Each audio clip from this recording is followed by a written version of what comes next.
Good evening, ladies and gents. Welcome to the ZoShow. This is a weekly show where I talk about inspiring stories. This has been relaunched, actually. It was a football show for those of you who recognise my voice. However, I've gone back to talking about what I did on my previous podcasts, where I have guests who essentially speak about their journeys, how they inspire others, and what basically kind of makes them unique in terms of what they've gone through with their experiences. This show is all about inspiration, and I'd love for you to sit back for the next hour and really listen to some valuable lessons, and hopefully you can take some stuff away. Now, mad, mayhem, but that's just me. But my guest isn't any of that. And actually, my guest is somebody who is... She has appeared on a few different versions of this show, actually, when it was on other stations. Of course, Unity FM being the best one now. But I'd like to introduce her again. Suman Manghra, welcome to the ZoShow relaunch again. Hi, thanks for having me, Zo. Such a privilege to be here. Oh, it's lovely to have you again, honestly. It's amazing to think that I was actually looking back at my show when I first did this on Facebook Live during lockdown. And it's amazing to think that, it's actually 3 years ago? Just over 3 years ago, I sat there literally just on Facebook Live. We had a conversation. It went out, I live streamed it. So many people took an interest in that show. And here we are, 3 years later. Can you believe it? I know, in the studio, and it's all amazing. And honestly, just to see your growth and seeing what you've been doing. I know you're doing other people's inspiring stories, but you yourself are such an inspiration as well. Oh, thank you so much, honestly. That's really, really nice to hear, honestly. It's funny, actually, what makes someone inspiring can differ through, people's opinions. What's inspiring to one person is different to what someone else can think. But actually, why don't you just tell us a little bit about what you do, who you are, what you do? Who people who know me know my brief is never brief. But however, I've got my background in psychology. That's where it all started for me, being very interested in the mind, how the mind works, how we operate as people, our behaviour. So from there I did my master's in psychology, and then kind of there was no looking back. I just wanted to keep evolving, keep growing. I worked a lot on my personal development.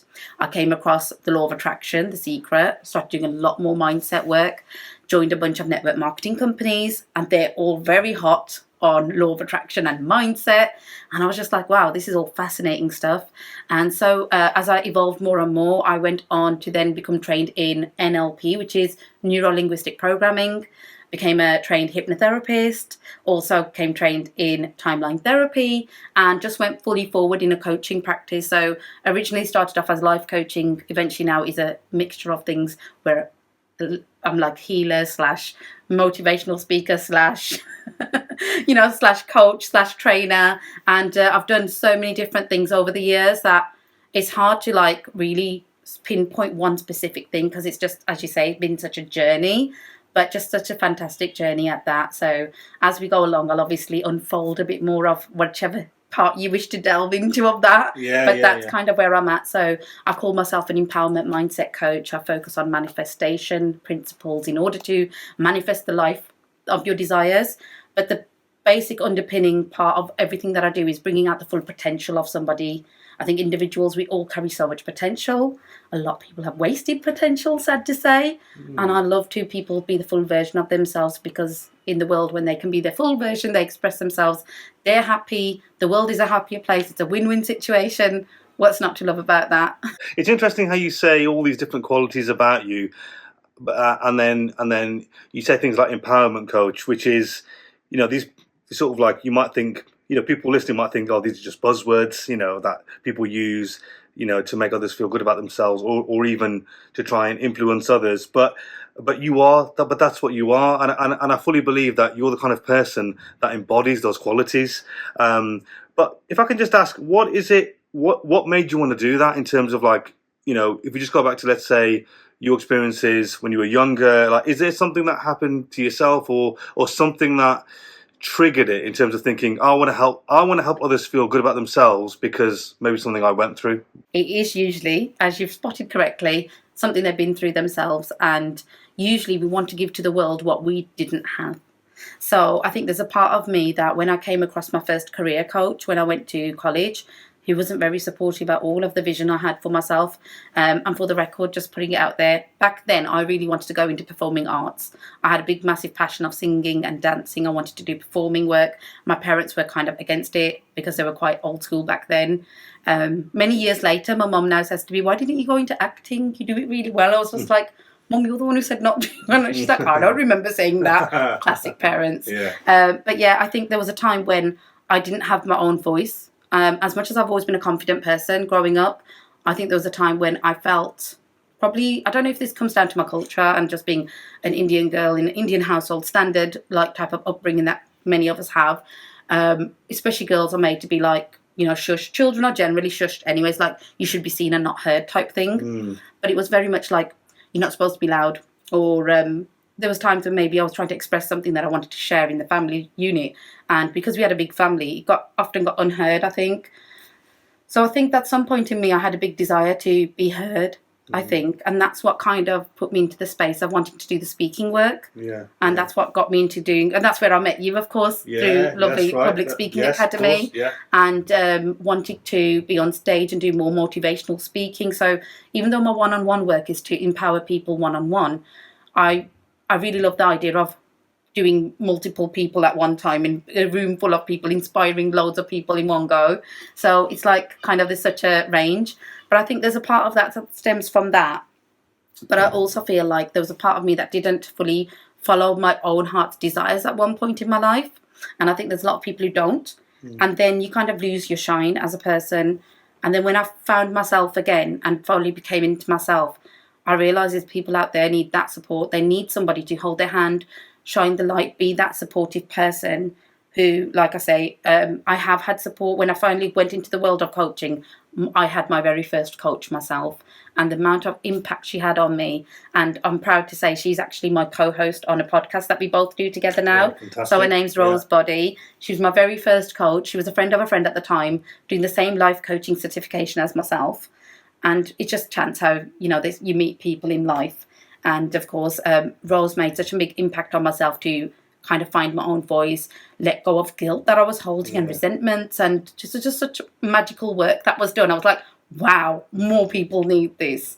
So that was kind of my story. Can I just say as well, I'm not trying to take the credit here away from what someone's done with their podcasting, but I feel like since I started the ZoShow, 3 years ago, it's amazing to see how many other people are adding their own podcast or blog, things on social media now, like, they're creating their own sort of, stories and reels and this and that content basically. And it's incredible. I'm really glad that you did that because I do feel like you've got all this amazing knowledge and information to share, and it's what people probably need to hear, really, because I've seen all the videos you do and all the things that you put out, and they are motivational and they are empowering, and I think that's ultimately what you're striving for, isn't it? Definitely. With our podcast, it's called Mind Your Thoughts.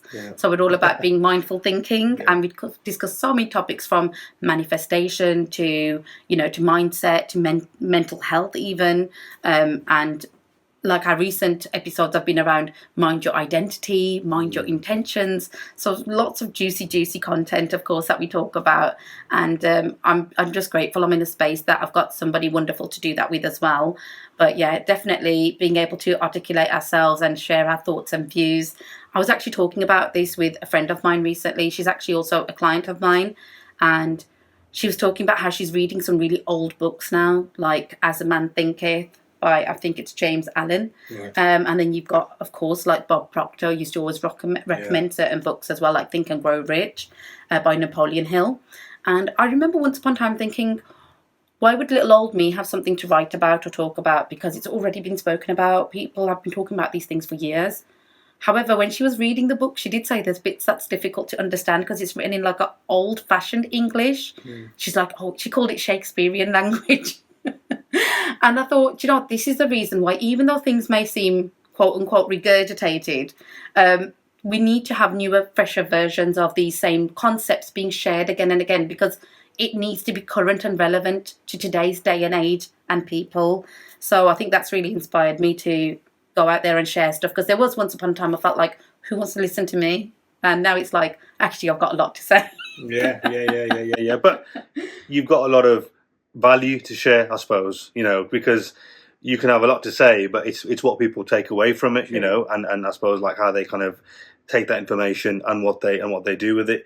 Now, the words Manifestation Maven may seem a little bit unknown to some people. They might think, well, what is that? So Yes. why don't we sort of clarify that a little bit? So first of all, what is, and we'll address both words here, but what is manifestation? But just to clarify to the listeners here, so Manifestation Maven is actually my business alias name that I go by. Before it was originally called the Manifestation Maven, but then I realised actually I wanted it to apply to anybody who I work with, that they can be manifesting mavens of their own lives. That's why I kind of adapted it. So manifestation in itself is when something is created and we create it from our own selves. We have a vision in our mind, we have a thought or a feeling, an aspiration, and if we work hard enough and focus on it, we will achieve that. And in Bob Proctor's words, what you have in your head and what you hold in your mind, you will hold in your hand. And anything that's ever been created in life, like even this microphone I'm talking into right now, once upon a time it was a concept in somebody's mind. It wasn't a physical thing. So that's where manifestation comes from our mindset and things that we focus on and what we create in the world. Yeah. That's the manifestation part. So the Maven part, it comes into being the master of. It's actually another word for being almost like being a wizard of it, being like the best person to do it.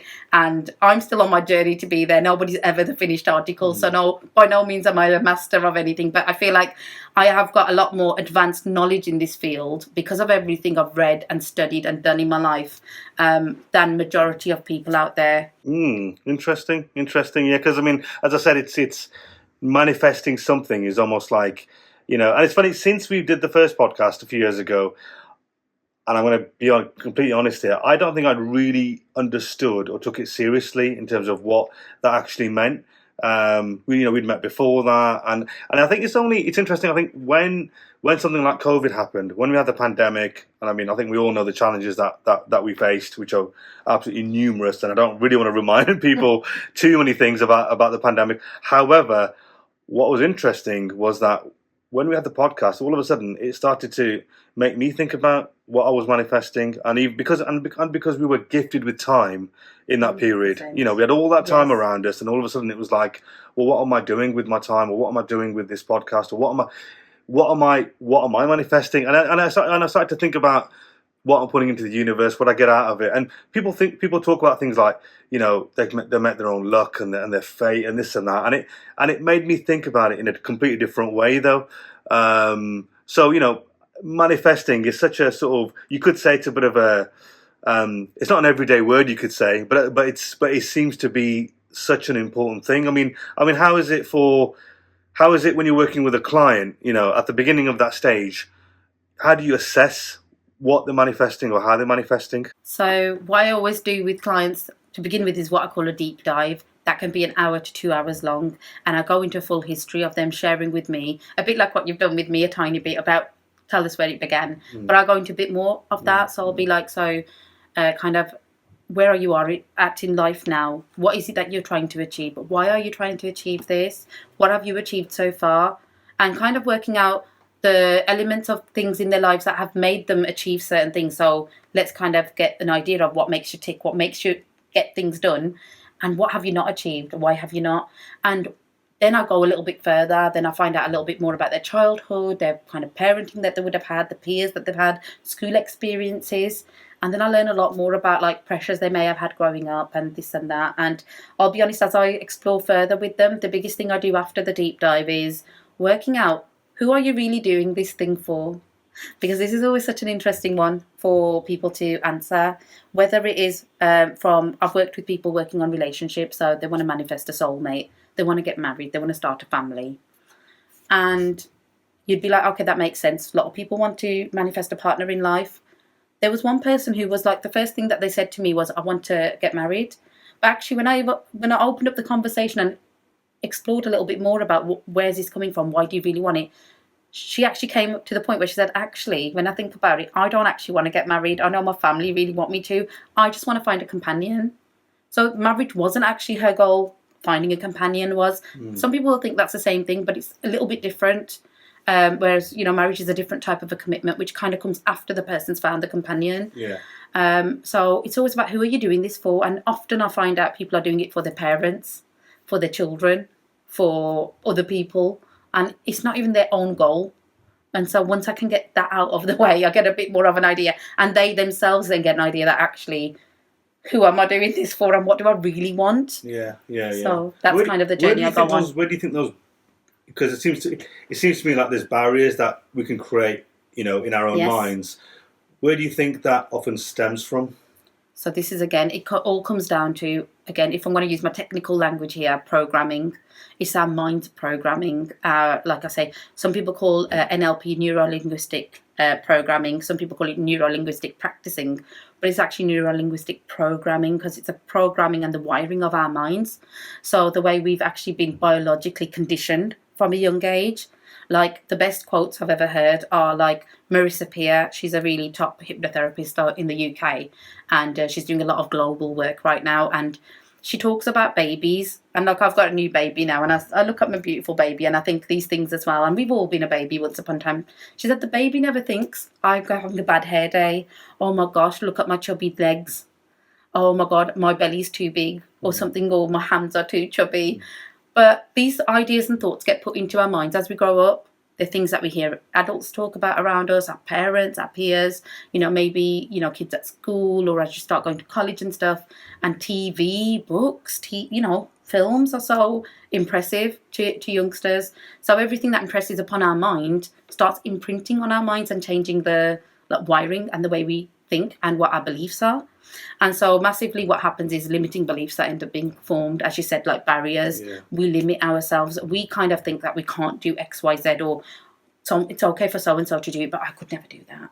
We start having those feelings. We start feeling a bit inferior. We get insecure all of a sudden. Like, maybe we've been let down a couple of times in life, maybe by friends or by partners. So all of a sudden we've got trust issues. And then, we start looking at the world with a bit more of a paranoid lens. And we look at ourselves in a paranoid way, and then that's it. Before you know, it's like a domino effect, and we're kind of self-sabotaging ourselves from our own success. How do you think people can maybe not prevent that from happening, but how do you think people can acknowledge it early, or how can they maybe sort of think, okay, before I get to the stage where I start creating these beliefs in my head, how do you think they can maybe sort of almost detect it early, or think like, okay, I better do something about this now before it gets... Do you know what I mean? Like, it can be difficult because sometimes people won't see it, and I think there's a lot of people that, when I first went into coaching, my first mind was like, I want to save everybody in my friends and my family circle, and I'll go to people who haven't worked on themselves the way I have worked on myself, so they're still in a different mindset space, and they get very defensive to begin with, because it's almost like you're challenging them of their beliefs. And they're like, well, obviously, everybody always believes their own beliefs are correct. That's why we have our beliefs. We ain't going to choose to believe incorrect things, if that makes sense. So everybody doesn't like their beliefs challenged. And then the second part is when you get down this road where you say, you're almost saying to a person, your life is a result of your own choices, your life where it is right now. And when people don't have a great outlook of where their life is, a lot of people, and I say a lot, and I was one of them, we hate to admit it, that we are the ones at fault of where we are in our lives. Because there's, again, part of our conditioning is we will use the blame game in our lives. We will grow up saying, but I couldn't do this because of that, because of this. And I'll, like my own example that I shared earlier, when I didn't go into performing arts because my parents said no. Now, I had a big resentment in my heart towards my parents for a long time for that, because I'm like, because of you, I didn't do it. Because of you, I didn't do it. And I kept saying that, and I kept blaming other people. As I worked on my journey and I worked on myself, I realised actually, as much as that they might have had their conditioning and their reasons to be the parents they were, to say the things they did and put that limit on me, because they themselves had limited mindsets, why did I agree to it? I was the one choosing to be the obedient child. I was the one who chose to be the good girl who wanted to listen to her parents. I was the one who didn't want to disappoint or upset my parents. The person I am now, I do what I want to do, even if somebody else says no to me. I'm like, no, well, I see your point of view, but this is what I need to do for me. And I'll go ahead and do it. And I have no hesitation now. The young me wasn't that person. I wasn't as developed then. And if I could go back and give my younger self that advice, I'd be like, they might be annoyed and upset with you for a bit, but you study what you need to do. Because I'll be honest, at this day and age right now, they don't fully still understand what I do. And I'm like, what was I trying to prove? To try and do something that was for them. And again, that goal was for them when I went to college and when I went to uni, to make them proud. And then eventually now my life has come on track where I'm doing it for myself and things that are empower me and bring my heart glowing feelings, and that's what I want for other people in the world. You're essentially creating pivots, I suppose, and turning points in people's lives. And what's interesting is you yourself, you've touched on it very, very briefly there, that you went against convention in a way, with what your parents wanted or what tradition may be educated from a young age. So what would you say was the key turning point there? So you say that you didn't do it for your parents, you did it for yourself. But in your mind, what was it that made you think, this is for me? What brought that? What was the thought pattern there? So it's about this realization, and actually to answer your previous question, which kind of reflecting on it, I don't know if I fully answered it, but I can now, is self-awareness. When you really bring about self-awareness and get very aware and consciously aware of what you're doing, why are you doing it? Which is why working with a coach is fantastic, because they will ask you them questions that will put you on the spot and you'll be like, hang on a minute, actually, who am I doing this for? So I think for me, going down the path of, for me, the realization came from when I did my degree, even though there was part of me that thought, why have I done this degree? I'm not going to lie. But there's a reason, and God always has a plan for everyone, is what I'll say for this. There was a reason I was supposed to do psychology, because I do have a fascination of how the mind works. That is something that's my own thing. And because there's been also some kind of mental health issues in my family previously, I was quite curious as to what brings about my mental health illnesses and issues, and I've learned a lot about how it affects you from childhood. There could be things that happen, like even things like to do with the mum if she's ill when she's pregnant, or if there's issues in the pregnancy or the birth, can also cause long-term problems for children sometimes. Or we learn about these things called attachment styles. If they have a certain attachment style with their parents at a young age, it can create relationship issues in the future because they're modelling themselves based on attachment styles that they learned when they were young. So I think when I was learning all that stuff and that awareness started coming to my mind about, okay, well, I've got this degree now and I'm going to go in the direction of doing something with this degree. It was about, who do I work with? And I'll be honest, I came to a point where I'm like, well, I don't really want to work with kids. I don't really want to work with prisoners. I don't really want to work with XYZ. And then I went down the route of wanting to work with professional people.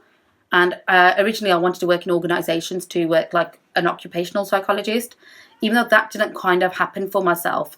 Along the journey, I remember one of the modules that I did, and I just loved this guy that came in and spoke about coaching, and he spoke about goal setting.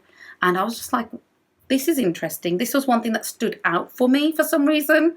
And I took a shine to it. So I learned a little bit more. And that's it. Straight away signed myself up to a life coaching course. Still didn't fully know what it was all about. I remember telling people at work that I'm going to be a life coach now. And even then, it was not very much heard word. That was back in 2007, 2008, I think. And I remember people saying, oh, Suman's going off to be a lifeguard now. She's going to be a lifeguard. I said, no, it's a life coach, not a lifeguard. But I think it's that self-awareness. I think once I started working on myself, and like, again, I'm going to quote Bob Proctor on this, only because I've been talking about him a lot this week, so he's just on my mind. But Bob Proctor talks about study yourself.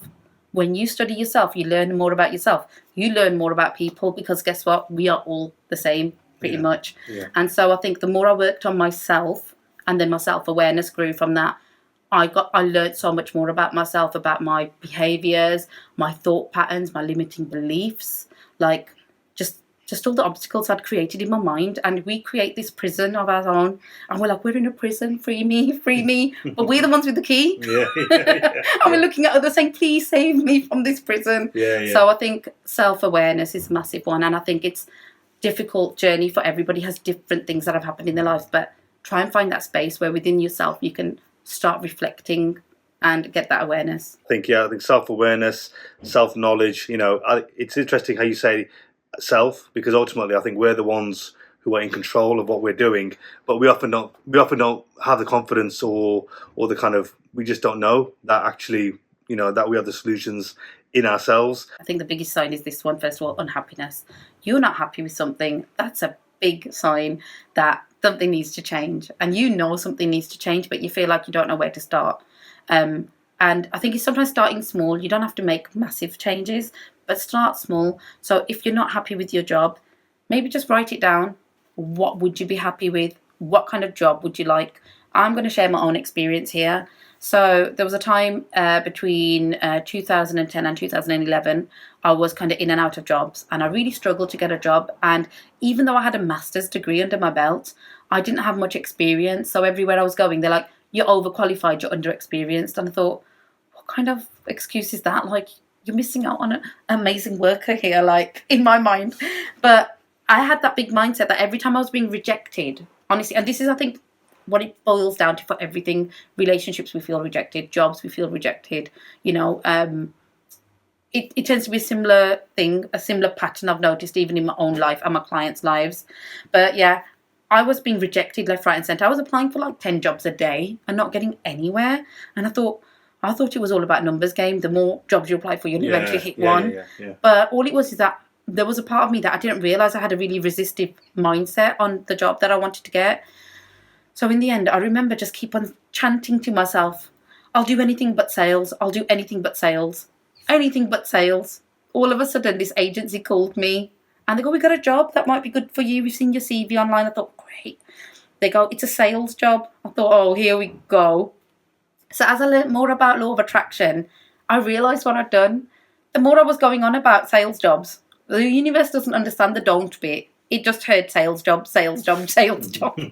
So by chance, guess what? I got the sales job. I went to the interview thinking I've been rejected from so many, I'll be rejected again. Because I'd let go, and I let go of expectations, and I let go of the expectancy of getting the job, I actually got that job. So when they say beggars can't be choosers, I thought at the time, just do the job. As much as I was a bit like gritting my teeth saying, really, this is the job I got accepted for? I went ahead and did the job.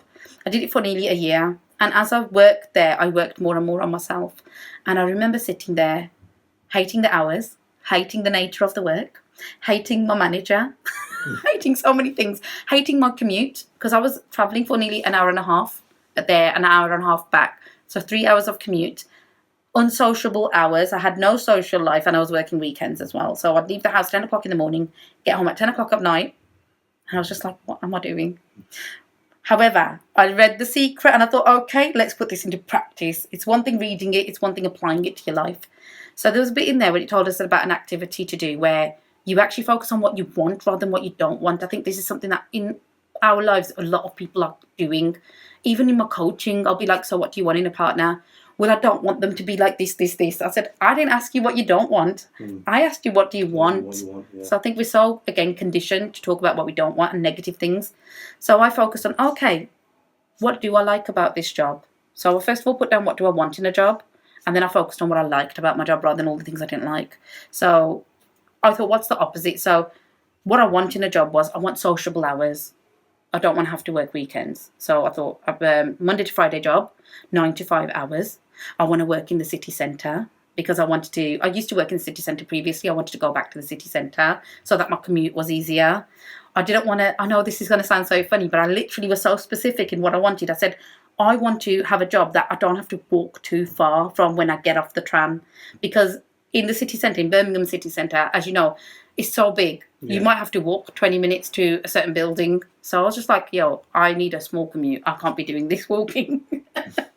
So I said, it needs to be near the tram stop. It needs to be this and that. It needs to be this wage. And it needs to be this type of work that utilises my skills. Next thing you know, a job came along and I applied for it. But in the middle, I also put a lot of gratitude out there for what I already had. So it was easy for me to say, I don't like the hours I'm working. I don't like the place I'm working. I thought, what do you appreciate and what gratitude have you got for your job? So I thought, you know what? I'd rather be employed than unemployed. So this job has made me be employed. This job has helped me with my money situation because I was falling into a tiny bit of a debt situation at the time, and this helped me get out of it because honestly the bonuses, because it's a sales work, was amazing. The double and half, triple time that they used to sometimes give on bank holidays and weekends was a bonus. I was just like, yeah, I'll have that. Triple play. Let's go for it. So they had good bonuses in place. I made some really lovely friends there. there were some amazing people. Even though those people that annoyed me a bit, there was amazing people there. Like in the sales environment, you'll always find the big extrovert, big personality people. So I made some amazing friends. And I just felt like the money that I was getting from the job was helping me to do certain other things in my life what I wanted, like, pay my certain bills or, save money that I wanted to save. So I focused on the things that I appreciated and had gratitude for. Then I made my list of the things I wanted in a job, and then I just put it in the universe. So the very next job that I got was literally ticking all the boxes of what I wanted. And the funniest thing was, I didn't even know the building. And when I went for the interview and I realised where the building was, you literally can see it from the tram stop as you come off the tram. And I thought, oh my God, I wanted something next to the tram stop. This is literally, you can't get closer to the tram stop unless it was right on top of the tram stop. So honestly, that's when my belief in manifestation and mindset work really became bigger at that point. Yeah, I mean, you essentially kind of got what you wanted, but not in the sense that people might think like, it's not you got what you wanted, like, from a sort of being sport point of view. It's like you got what you wanted because you made it happen. What I focused on. Was there ever a case of, because, I mean, it's incredible that what you wanted happened, but was there ever a case of, because it was a sales job and it may not have been, let's say, exactly what you wanted, was it ever a case of, and we can all do this, where we can make decisions, we can do things which sometimes we can deliberate and spend so much time considering things, but did you ever have a moment where you thought, it's not quite what I want, so I'm not sure? Or was it a case of, well, it's not quite what I want, but I'll still do it to build where I want to be? 100%. I totally get what you're saying. So yes, at that point in my journey, I kind of just wanted to shift out of that sales job and those unsociable hours. So for me to get a job that was sociable hours, and the other thing I forgot to mention, I wanted it to be a prestigious company. I said I want it to be an established and prestigious company, and boy was this a very prestigious company. So I was just like, tick, tick, tick. It's ticked a lot of boxes. But sometimes you don't know if it's for you or not until you do it. You have to do it to explore it to see if it's for you or not. Now, that ended up being in a financial services industry that I worked in. Ended up being there for a good 8 years, solid 8 years of my career.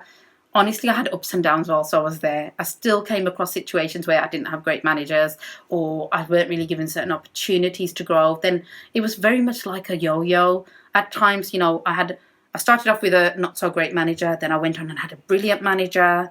I was given certain opportunities, then all of a sudden opportunities were taken away from me. And ultimately, I think I knew it in my heart of hearts, I wasn't designed to be there. But again, God had that plan for me. I think I was meant to be there for a reason, because I learned some amazing things whilst I was there, and skills that I picked up, and again, contacts that I made, friends that I made. It was really interesting, my journey whilst I was there.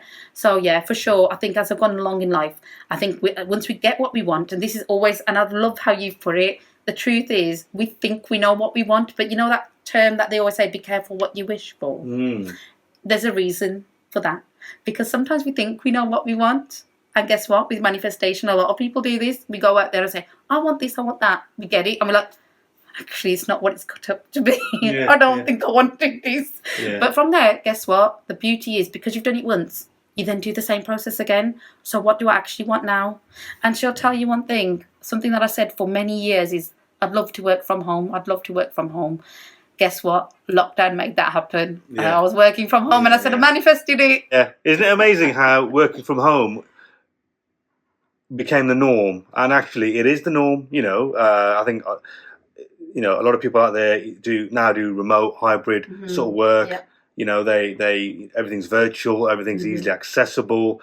And isn't it incredible that a situation like the pandemic almost forced us into that, but it has now made it almost an everyday thing. And what you just said there, like, it's sort of like you kept saying that that you'd have to work from home, and it's happened, hasn't it? It may not have been the most, it may have happened, with circumstances that are out of our control, but it still happened. I do feel even with this whole, if you don't mind me sharing this, yeah. I feel like even with the whole pandemic that came about and the whole world practically got shut down, I believe there was a collective consciousness is a thing as well. Again, I would recommend people go out there and read about these things, because I don't think we've got the space to talk about it in these bit of time that I've got with you. But collective consciousness, when a lot of people are thinking and feeling the same way. Now, in the organisations I'd worked at before lockdown happened, and I actually was made redundant just before lockdown. Again, the timing was just impeccable. I was made redundant at the end of February 2020, and in March we had the lockdown, and that was that. But I really, really feel like in the organisations I worked in, I used to really push for this, because at one point I was working for a staff forum as well, and I was kind of even then I was like the people's voice, which I kind of have fallen into that trap somehow. It just happened. But I really enjoyed like supporting the people's voice and give them a voice. And a lot of people, especially mums that were working part-time, they were like, I would happily work full-time hours if I could work from home or work hybrid. And I tried to push this agenda forwards. And I remember so many managers were so, again, conditioned and set in their ways that things have always been done this way. We've always come to the office. They were not open to this idea of working from home. And they were very against it all the time. There was a lot of resistance to this idea. And I was just like, surely it can't be that difficult. Like, you should trust your staff. Like, a lot of it was around trusting their staff. Would they do the work when they're at home? The irony being, when everybody started working at home, they realised people were working more. People were actually more productive at home, because people were almost feeling like, I've got to showcase that I'm doing more work. So I had even one of my brother-in-laws say to me that I finish work at 6, but I don't actually finish till 7, because I think a couple of things that I've got to do, I might as well do it. Why wait till tomorrow? So he's actually doing extra work and not getting paid for it. And I thought, the irony that these managers think that your workers are going to work less, you're actually getting more production out of them. So many companies then have shut down offices as well, and now they're not having to pay all this rent and stuff. So it's been all these overheads are reduced for businesses. It's just such an interesting concept. And I even remember just before I was made redundant, I had said, because I was doing like a company-wide training at that time, and I said, why don't we use Zoom? We should use Zoom to train people from all over the country, because we had the program I was working on was for training. We had people all over England and UK, and the company would have to pay for their travel and their overnight stays in hotels for them to do trainings. And I was like, hang on a minute, why would you not save your money and get it all online? And they were like, no, we can't use Zoom. Again, using excuses all the time. Oh, it's not safe, it's not secure. Then bam, the whole world went onto Zoom. And that's it. And after I left that company, I remember them saying, we do all of our team meetings and our trainings on Zoom now. I said, had I not predicted that a year ago, could you not have just listened to me a year ago? Yeah. But isn't it interesting how it took something like that for people to then realise, and that almost put us into that situation. Yeah. And I'm just going to say that how like it completely transformed and people adapted. And I don't want to talk too much about the pandemic, like I said in this conversation. However, it's just touching on circumstances that I suppose that we kind of 100%. we fall into, and this is life. Yeah. Things happen. Things happen when we least expect it. Things happen that just throw us off our tracks, and we're like, oh my god! Like what God? Sometimes I say God throws a curveball. It was a massive worldly curveball, but a massive. I think it's a magnified version of what can sometimes happen on a smaller level in our day-to-day lives. When all of a sudden we can lose a loved one. All of a sudden your partner just wants to leave you. All of a sudden your child's done something stupid, and they're in the police are calling you, and you're like, oh my god, what they've done.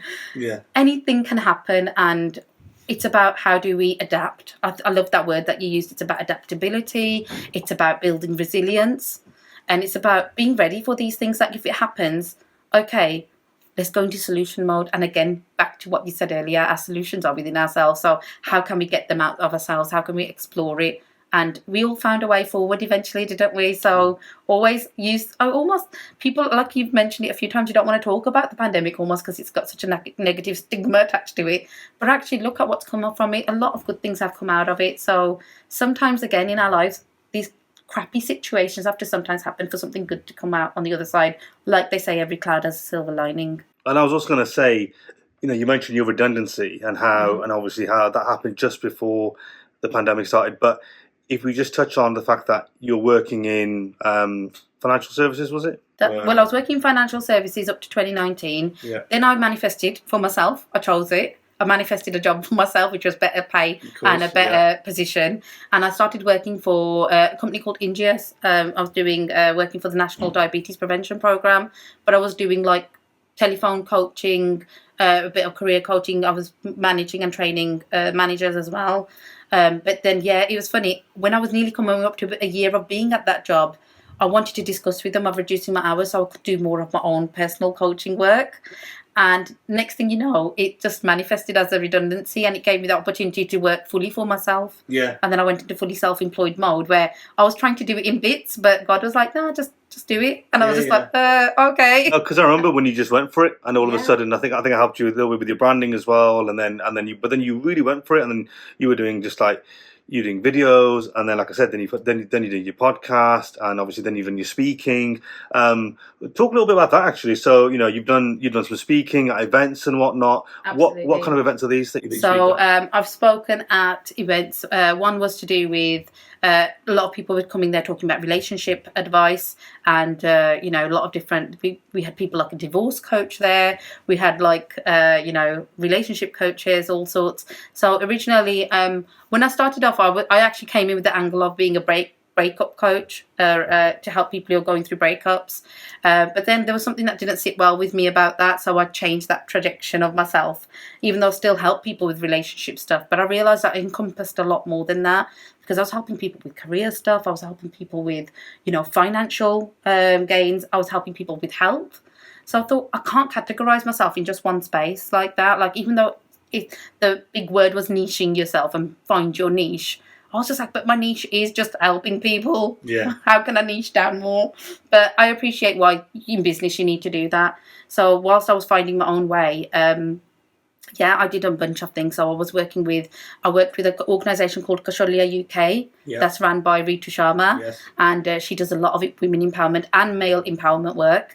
And I did a lot of online workshops. I did public speaking workshops, again, confidence workshops. So I was doing a mad range of things. Even within my coaching space, I started doing some group coaching, and I launched a program called Awaken Your Potential, which I'm going to relaunch again this year.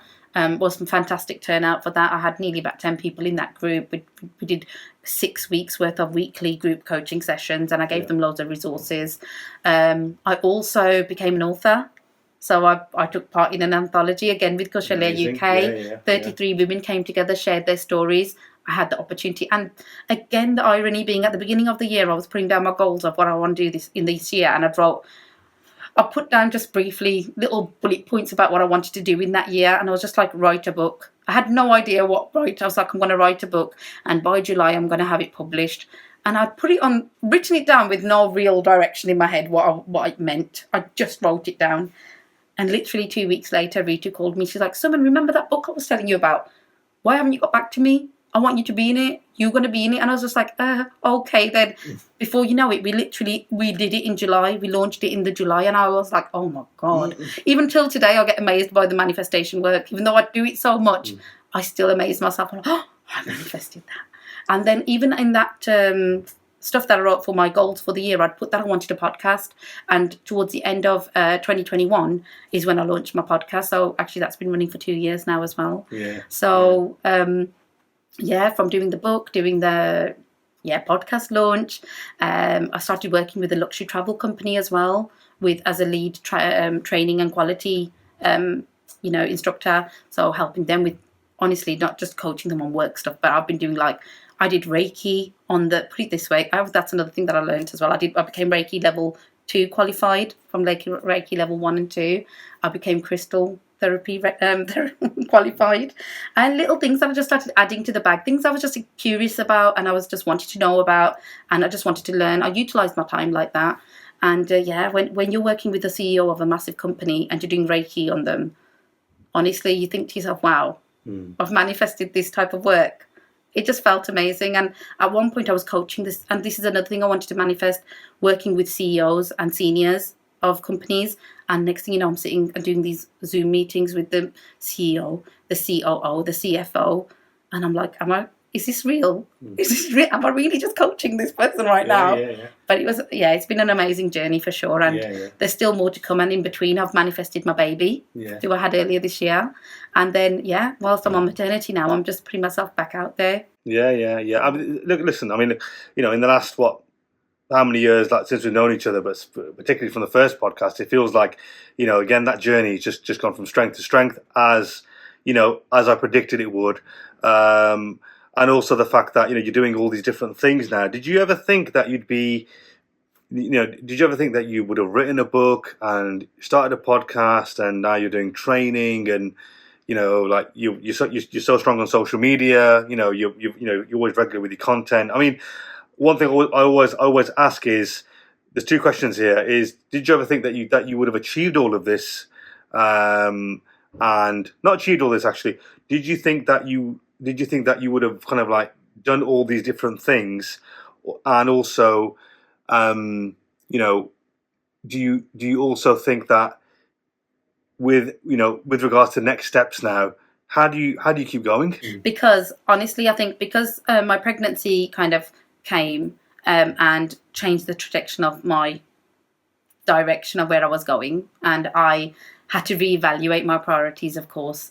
So when I was just a solo person, even though I'm married, and I was doing my own thing on my career path, but having a child in the mix does really change things. So I think for me, I did take a step back. So as much as I was very strong socially media presence, I did actually slow down on it. But I think everybody around me can understand why. So a lot of my social media is pretty much my little one at the moment. But it's also to prove a point that in my work, there's a lot of women that I've met that are struggling to conceive, or couples going on infertility journeys. Now, something I really want to focus on this year and next will be on manifesting a family, manifesting babies, manifesting partnerships, to have that life partner to start your family with. So everything happens for a reason. And this has been a part of my life for a reason. It's gone in this direction. So even though it's slowed down, I do want to continue now.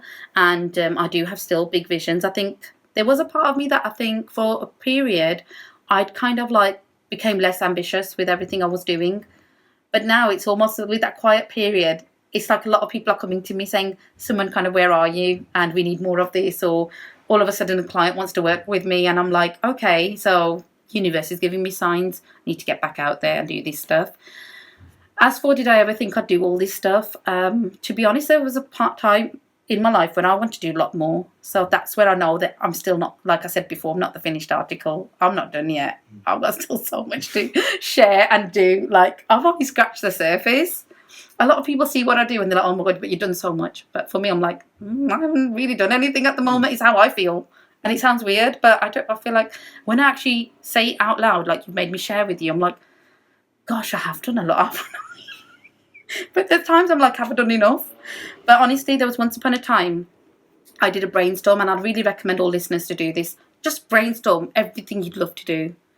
Do it like little branches off everything. And you know what? No word of lie, I've got it somewhere scrumpled up piece of paper at home. About at least 10 years ago, I have written down wanting to have my own, and it wasn't called podcast back then. I just said I'm going to have audios out with my recordings on it. Yeah. That's what I'd called it. I'm going to have audios. I'm going to do training. I want to have my own training company. These are the all things that I'd originally wanted. Like, now I don't know if I want to do my own training company, but who knows? But watch this space. But I was just like, yeah, I'm going to have a training company. I'm going to coach people. I'm going to have audios out there. I'm going to do workshops. I'm going to have workbooks. I'm going to have books out there with my guidance in it. I just wrote everything. I kind of did a word vomit on paper of everything I'd like to do. And there was a lot on there, I'll be honest. It was a very full paper, A4 piece of paper. And like I say, I don't even still remember everything I put on it. But I do definitely remember writing on there that I'm going to have something either to do with radio or to do with audios. And now here I am in a radio show with yourself. Yeah, well, there you go. And I've got my audio podcast out as well. Yeah. So I think, look, a big congratulations to yourself, first of all, for taking that step, because we often don't. I almost feel like as human beings, we talk ourselves out of things, 100%. and we go against what we think is right because maybe there's that fear, anxiety, hesitancy, whatever you want to call it.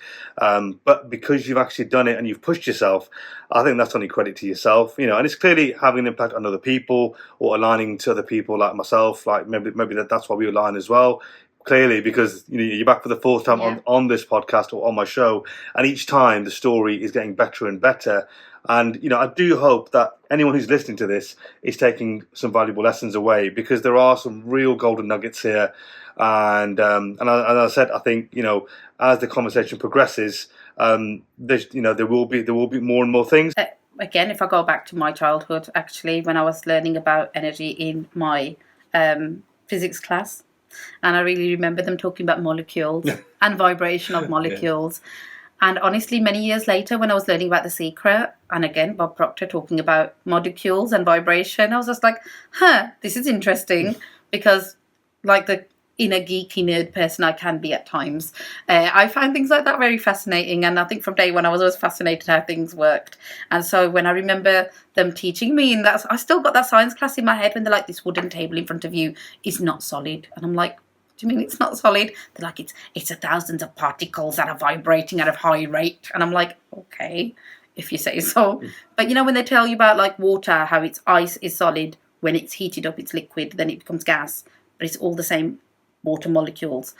So all of this was just, again, very fascinating for me. So when I came across it in the terms of manifestation and law of attraction, and how we need to increase our vibration, increase our energy, for me, energy became that, the vibration we carry. And I think the one thing I've always loved, because I do a lot of, in my world, I've done a lot of research, I read a lot of books, I watch a lot of interviews as well, like similar to what we're doing here. Yeah. But, other people who have kind of left marks of success, because they say success leaves clues. So I like to watch other people who have been successful in the kind of work in this field. And Oprah did an interview with a lady, and off the top of my head, I can't remember that lady's name, which I feel really bad about. But anyways, if you just search it, you'll see that there was a lady who was a brain surgeon, and she basically ended up getting a stroke herself. And she learned so much more about herself on the back of this. And in an interview, she talked with Oprah about how she could feel people's energy, because she became almost like a vegetable. She'd lost the right side of her brain to function, but her left side was working. So she'd lost concept of who she was as a person. She lost her language ability, her motor ability. She didn't understand certain concepts, like when they were referring to her mom's name as Gigi, she was lying there thinking, what's a Gigi? So she went through this really interesting stage of herself, and she talked about how when doctors came to her and didn't even give her eye contact or treated her as if she didn't exist, she felt it. And she felt neglected, and she felt the energy of the room. And Oprah said she absolutely loved that, because she goes, I've actually got in my makeup room a sign that says, be mindful of the energy that you bring to me. Because she goes, a lot of the times in the world, we need to be mindful of energy that we take to people. And she said, as much as we'd love to control what people bring to us, we can't. So she's put that sign there for people to have a heads up to mind their energy. But for her, it's always minding her own energy when she's around other people. And when I heard this stuff, I thought, wow, this is like so different way of looking at energy, like you said. And it's the vibration and the thoughts and the energy we carry when we're meeting people, what we kind of rub off onto other people. When they say a person can come in a room and they light up a room, it's the energy they're bringing into the room. And equally, you get the people who lighten up a room when they leave the room. And so, again, they're carrying a different type of energy, of course, aren't they? Yeah. That's what energy is for me in those terms. It's interesting what you just said there about how people light up a room and how that energy can sort of, it can transfer to others, or, how it affects others. In terms of energy, like I said, the common definitions, I say common, I don't want to generalize for everyone here, but for me, the word energy, I suppose when you first hear it, is like you said, it takes you back to physics back in school. You think about energy in terms of like, when you're doing sports, like how much energy you have, or, that kind of energy. But because energy isn't, and you'll have to bear with me here, but because energy isn't something that you can almost hold, it's not a tangible element or something that you can actually physically grab. How is it something, how can somebody kind of raise it, or how can they mold it to how they want? It's almost like, imagine our lights that we've got now in the room. You get the lights that have dimmer switches, and you can make that same light dimmer, you can make it brighter. It's the same like electricity, but you're just kind of focusing it and tweaking it. And sometimes, as much as I know we've always talked about previously, even in previous interviews with yourself, so I've talked about raising your energy. Sometimes it's more about balancing your energy, because sometimes if you're hyperactive and you're always hyper all the time and you're a big energy, sometimes that's exhausting and you can lead to burnout. So you need to balance it. There's times you need to be calm and just in a nice space. There's times when you need to be bigger with your energy, depending on what you're doing. But yeah, I think the best way to then, like you say, mold it, or like I would say balance it, is to, again, going back to what we said earlier in this episode about self-awareness, having that big awareness of yourself, knowing where your energy levels are, knowing where your set point is, because we all have this set point where I like to call it, and in the work that I do, I call it that, where we've got our rhythm and our flow. You know, when you can just do something for hours and hours and hours, you're at the right set point for yourself then, because sometimes you can do that thing without eating, drinking, you're not thinking right, you're just doing your thing. You can do it for ages. That's the vibration you want to be at. That's the best manifesting vibration, if I'll be honest with you, if anybody understands this concept. But the best way to get there is do things that you love doing. Do things that you bring you joy, you know. And the best thing to sometimes do is, and you know, other people have sometimes spoke about this in different terms. For me, it's like, go back to when you were a child. What were the things you really, really loved doing, especially like maybe between the ages of 9 and 14? What did you love doing? What did you really, what got your attention? What got you going? What got your heart rate? You know, not necessarily raising your heart rate, but what, I like to use the term, what lights you up like a Christmas tree? You know, sometimes for some people it's writing, it's poetry, it's drawing. For other people it's sports and going to the gym. For other people it's like reading an amazing book. You know, for some people it might be knitting. You know, you never know. And I feel like that is a form of meditation for that person. So again, this is a very different concept, because people always stereotype meditation as being somebody sitting with their eyes closed, with their legs folded, and they're saying om, om. And that is a form of meditation, but that's not the only way that people can meditate. And I remember a really amazing example being made. Again, there's a common person in the world of manifestation called Abraham Hicks. Now, it's actually under the names of Esther and Jerry Hicks that used to kind of bring forth this entity that they called Abraham, that was speaking through them, or specifically speaking through Esther Hicks. And she gave an example in one of her talks once about someone like Jay-Z. You might look at him and think, when does he meditate? Does he even meditate? But she said when he actually does his rapping, that's his form of meditation. And I thought that was such an interesting thing, because you'd never think of it like that. So once you're in your own flow and you're doing things that makes your heart sing, that's when you are in the right vibration and energy level for yourself.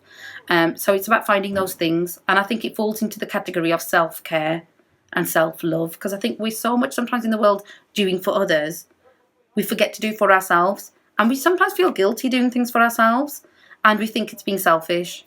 Yeah, even the word self-care it's such a, I would say, I almost feel like that's only come about in recent years, where people are now focusing on their mental health, physical health. They're prioritizing themselves. They want to make sure their needs are being met.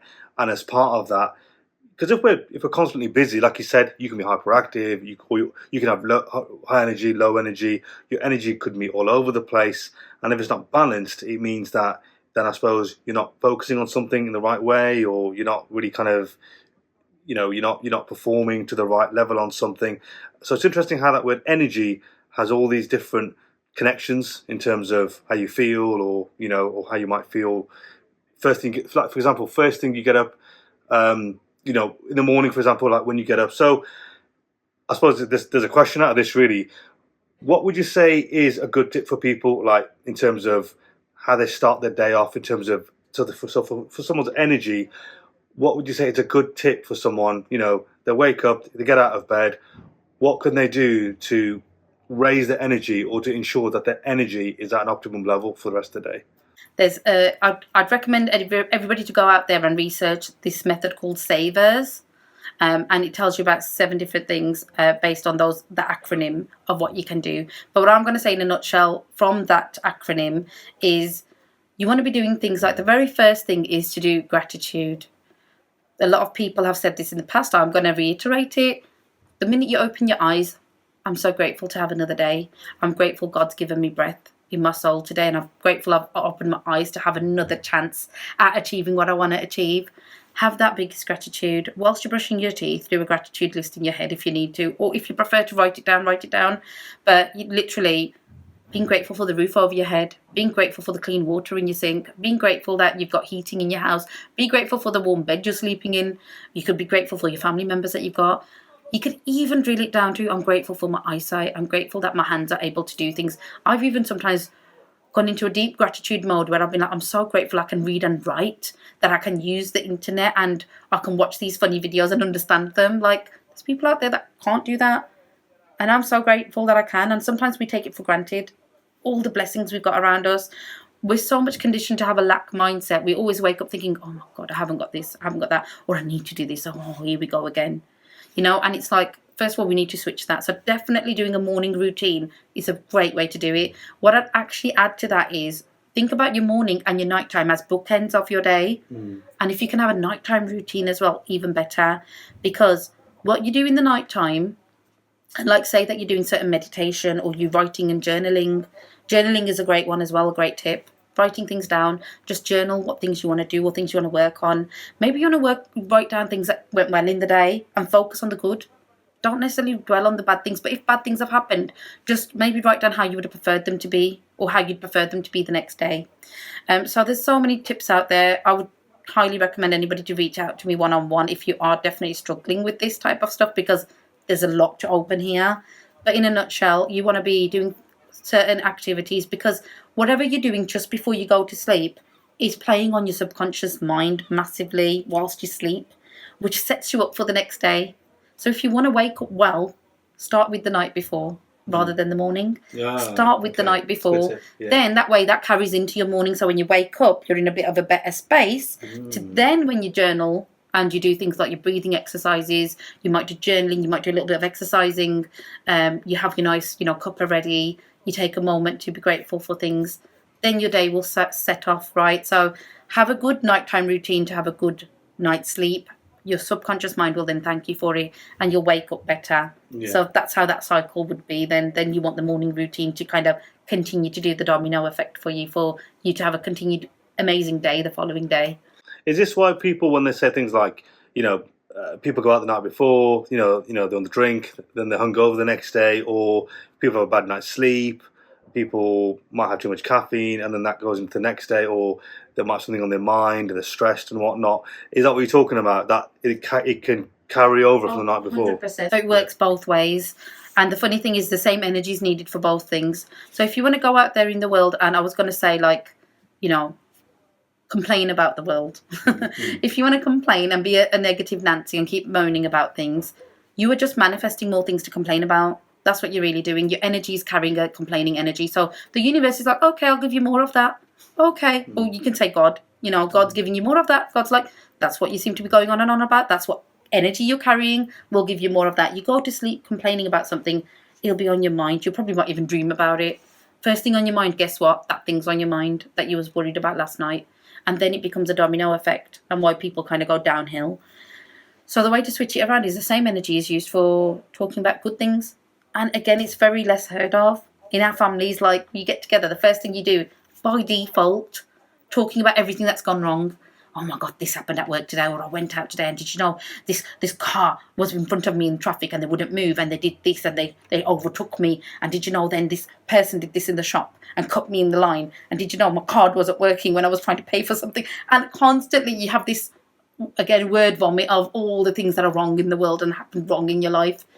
And I remember one of my clients saying to me, when I get together with my sisters, they always want to talk about things that are going wrong in their lives, like with their relationships or their children or their families or their jobs or their finances or their health. And she goes, how do I stop this? She goes, I'm trying to work on myself, but it's so hard. I said, you know what? I said, one simple thing. Ask them what's gone well for you today. What's gone well for you? And it throws people off, but you do it enough times, people get into the habit, and it's about creating those new habits. Let's ditch that old version of us, the complainer. Let's be the person who's grateful. Let's be the person who talks about what's gone well for me today. And, then you can start, even though you'll find it hard to start with because of our conditioned minds, you will find at least one thing that you can be grateful for or happy about in the day. And then build on it. Just keep working on it. And on that note, it's not a one-off thing. You don't just do it once and be like, that's it, my life's fixed forever. it's such a thing that you have to be consistent with. And I liken it to saying, you don't just brush your teeth once and say, that's it, my teeth are clean. You've got to brush your teeth every day. You've got to shower every day. You've got to, get changed every day. You've got to, somebody can't go to the gym once and be like, that's it, I'm a, Mr. Universe. No, you've got to regularly go training. You've got to regularly go to the gym. You have to do something consistently and regularly in order to A, achieve the results, but B, maintain the results. So it's not a one-hit wonder. You've got to work on yourself consistently, and you've got to do these types of morning and night routines consistently. Consistency, flipping the switch in terms of reversing that mindset of being negative, going to positive. Is it also a case of channeling how you feel as well? Is that also, does that come into it, like channeling that negative energy or even positive energy into something that can maybe result in, so for example, someone with negative energy you said journaling, is that channeling, or is that there's different versions of it, so absolutely. It's what I'd also say is channeling is a bit like transmuting the energy into something else. So I'll tell you gentler versions, and I'll tell you extreme version. So a gentle version would be what you've said, journaling. More than journaling, there's actually a technique called the mind dump. And again, it's interesting because I've always told people to do a mind dump first thing in the morning. But recently I've come across somebody who said do it in the evening. Again, like what I've just said, actually set yourself up the night before.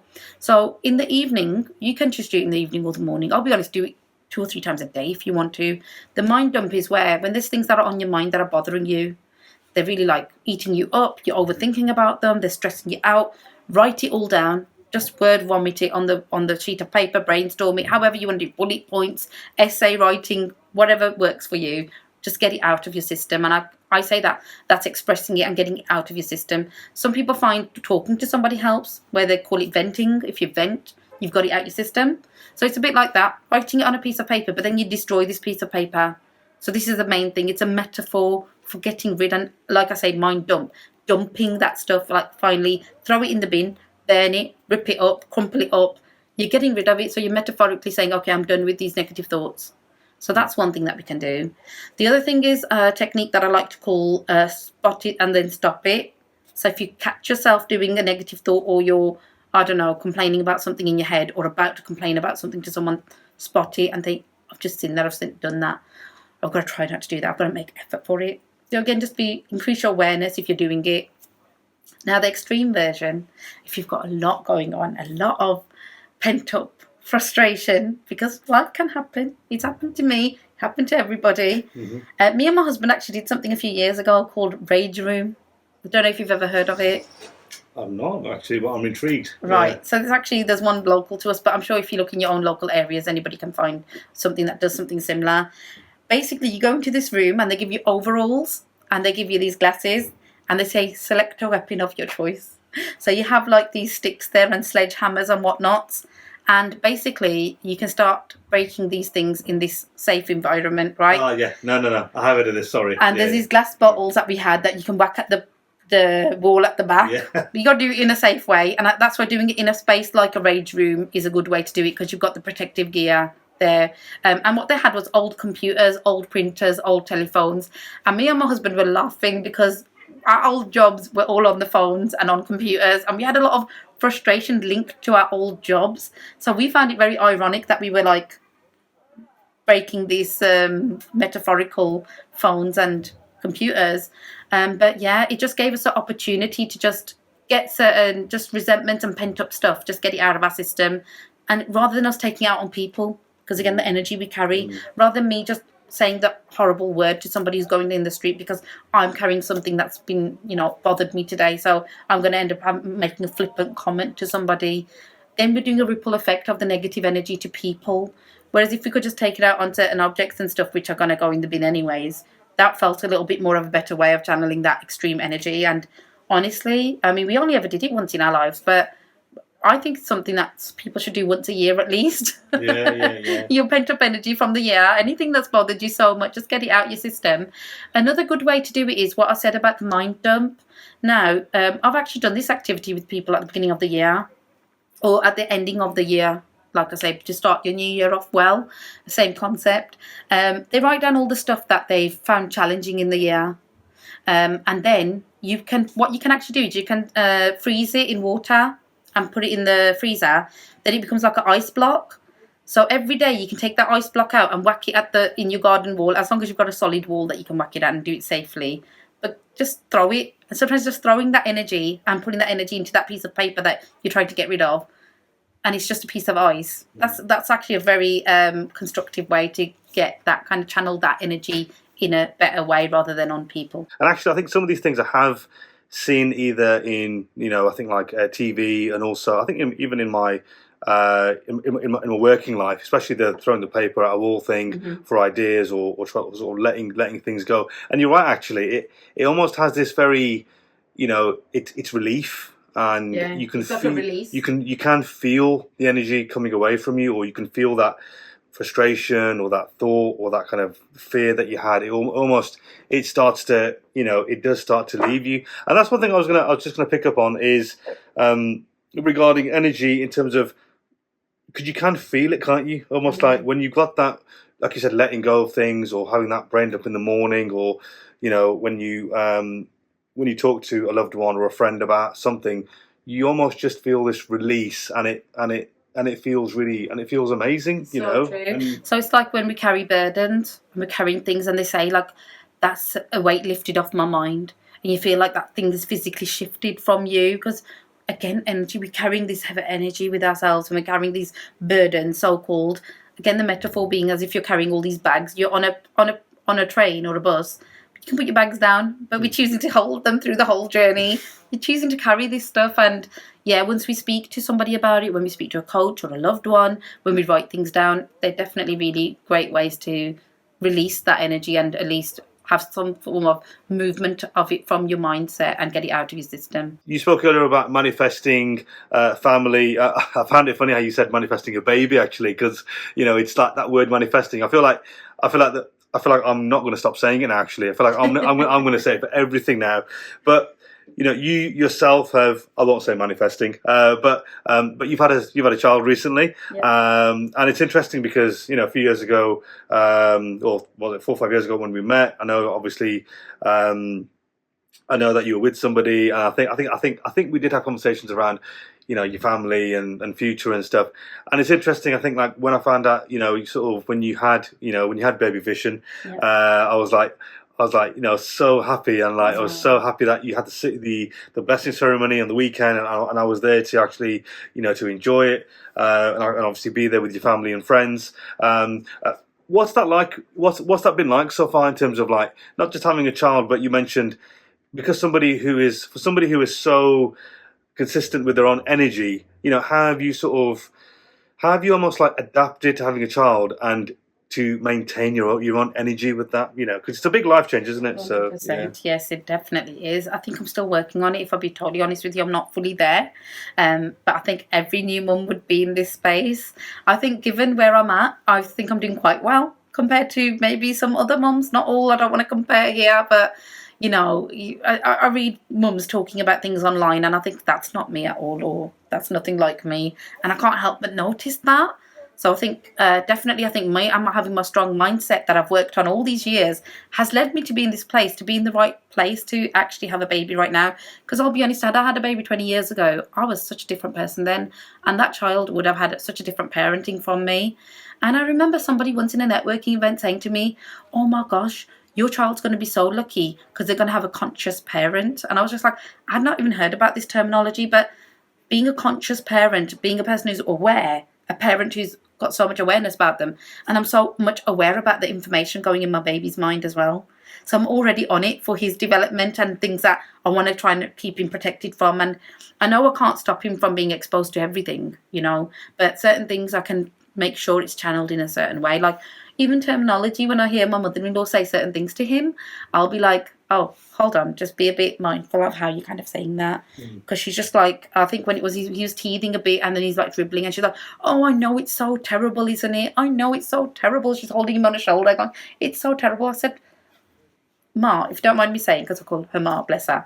And I say, Ma, it's not terrible, because we all need to have teeth to eat. So it's a good thing that he's teething. Switch it around. And I'm like, it's a good thing. Say, don't worry, but your teeth are coming through, so you can eat some nice foods. You're going to enjoy some tasty foods.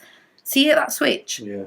So it's about having that. So for me, my own personal energy wise, I would say, I think I'm very grateful because, again, a big, massive part of my journey has been wanting to have my own place with my husband. But I'm still at a space where I'm still living with my mother-in-law at the moment, which, again, I see it as a massive blessing, actually. And I didn't see it back then because the fact that I'm with around her, she helps so much. And I'll give her a lot of credit now right now, here now, with everybody listening. She will, she'll take Vision for an hour or two in the mornings, and I can have a bit of a lie-in at times.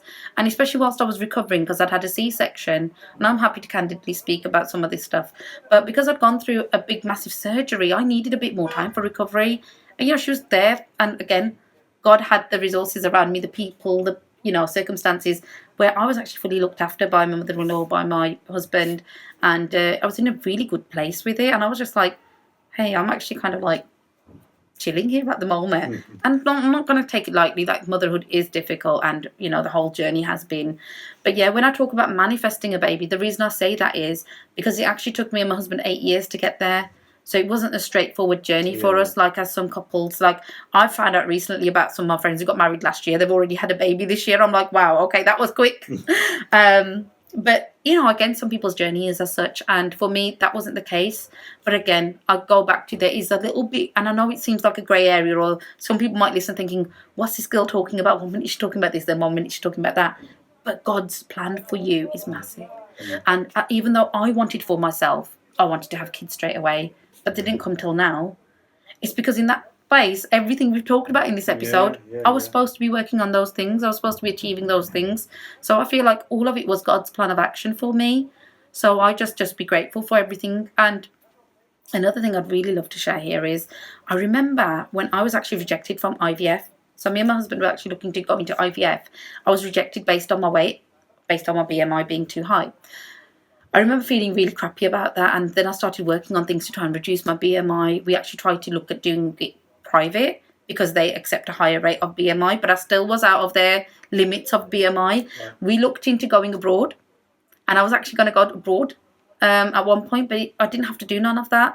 And funny enough, just before I did conceive Vision and I found out I was pregnant, I worked on a lot of different things at the beginning of last year. In May is when we ended up finding we were pregnant last year. From January to May, I worked on myself on many different things.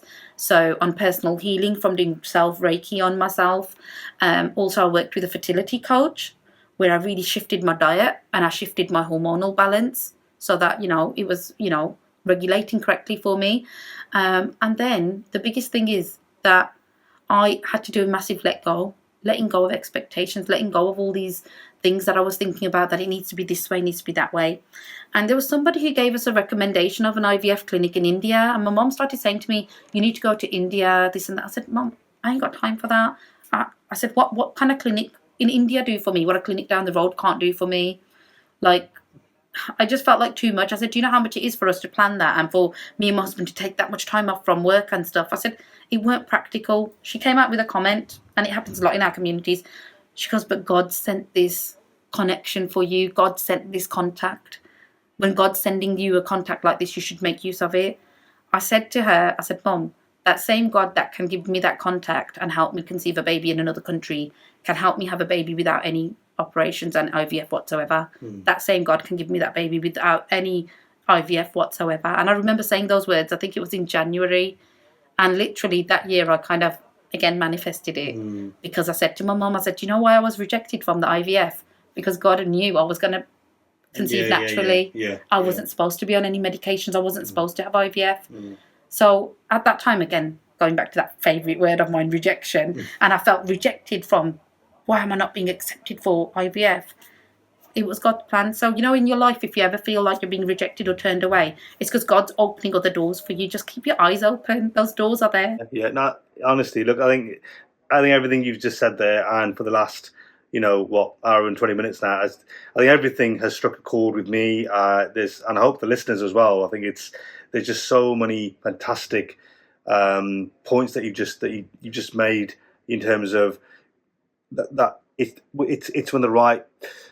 I used to always be someone who says there's never a right time for anything. However, I think you're framing it in from what I can understand is that you've almost you created it in your own way, and that almost like with the universe and how it responded, it's like that's how it was meant to be, and if that's what works for you, and clearly it has, because now you've got a little baby boy and you've got a wonderful family and everything that's going on for you at the minute. I think it's testament to yourself and the way that you've done it, and I think you should be very proud of yourself, someone, and like I said, I've followed your journey now for about good 4 or 5 years, and I think everything that's happening for you is what you've manifested.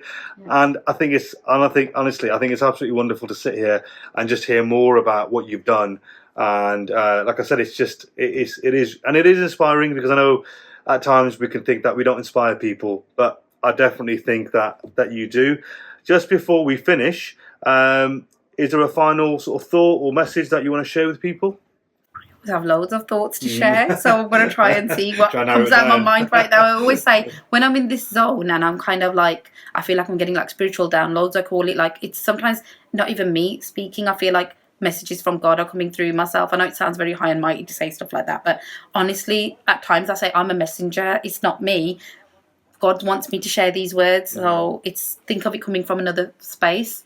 So what I would say is, I think ultimately, like I started off this conversation, it's all about us being the best version of ourselves and having the full potential. We touched on having a balanced energy and being in that space where that balanced energy, I believe, is what actually lets us be the best version of ourselves, so we can perform in the best way with whatever we're doing, whether it's in your relationship, whether it's work, whether it's your health, whether it's your finances. Everything's linked. They talk about body, mind, spirit. And when I went on my journey last year in order to be in a space to get pregnant, honestly, I feel like that was the time when I really did get in tune with making sure my body, mind, spirit was all on the same page as each other. And that's when I manifested what I wanted for myself. So just work on yourselves consistently. That's the key takeaway. It's consistency, persistency as well. Be persistent with it, and always try and see the positive in everything. Always try and find a goodness in, even when something looks like the worst thing has happened. Think about what's the best thing about this. What's the one good thing you can find, and hold on to it, and run with it. Yeah. I think that's brilliant advice, and as I said, I think that's just literally I would say that's just a micro nugget of everything that you've shared today. Honestly, it's been an absolute pleasure having you on, Suman. It's been absolutely brilliant. It's been great being here. It's like the 4th appearance now, but each time I think has been better than the last, because your journey keeps growing, and I think long may it continue. So thank you so much for coming on again, and like I said, we hope to have you back on the show at some point. Ladies and gents, so that's it for the ZoShow for tonight. We'll be back again next week, so do listen out for announcements of who that guest will be. And if you are interested in coming on the show and discussing your journey and what you've been through, please do get in touch with us. And as I said, we'd love to have you on the show.